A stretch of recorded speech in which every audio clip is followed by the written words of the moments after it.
This is a chart of silver since 2002. I want to point out experience I have with the silver market and the parallels it has to our other aspects of our lives. I started buying silver in earnest sometime during the Great Recession, at the beginning of the Great Recession. And I remember thinking, wow, this is like the opportunity of a lifetime. We'll never see that again. And I was working on my PhD, and I loaded up during this time. Now, this is a very interesting time in my life during this run-up.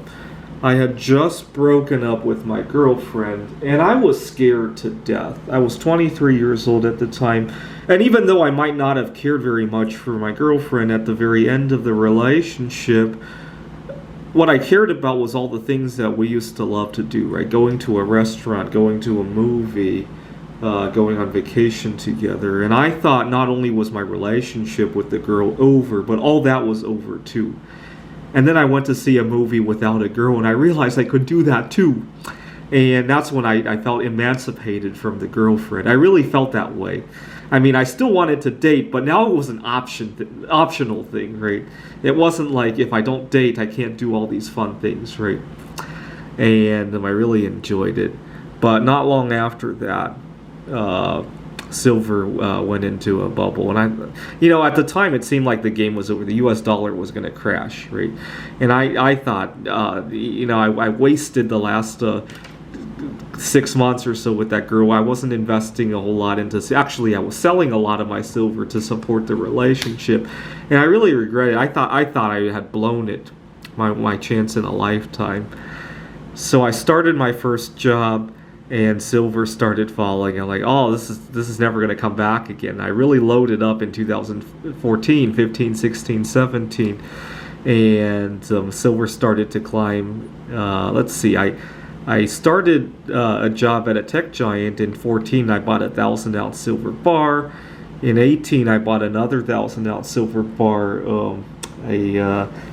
Nothing crazy going on at the time, just from what I accumulated during this time. I had a bunch of side gigs as well, and also I was dealing coins, right? I would buy coins and resell them. And just from what I made doing the gigs and the buying and selling of coins, I bought another 1,000-ounce silver bar when it was about $14 or so an ounce. And then silver started to climb in 2019. I thought, oh, man, this is over now. I had a good pile of silver by this point, so I wasn't terribly disappointed. But I was still disappointed that, this opportunity to load during this bear market is over. And then somebody halfway around the world decides to eat a bat, and everybody has margin calls and all that. And silver crashed to, I think, 10 or 11. The physical stuff was still going for 14, 15, but the spot price had gone down to 10 something, if I remember correctly. And I bought another 1,000-ounce silver bar, and so now I have 3 of those monster bars, and I have quite a number of 100-ounce bars, and then a bunch of other stuff as well. And this time around, I don't think it's over yet. And I learned from this experience that every time you think things are over, just when you think that the best days of your life are over, usually something better comes along, right? So it's not just with the silver market.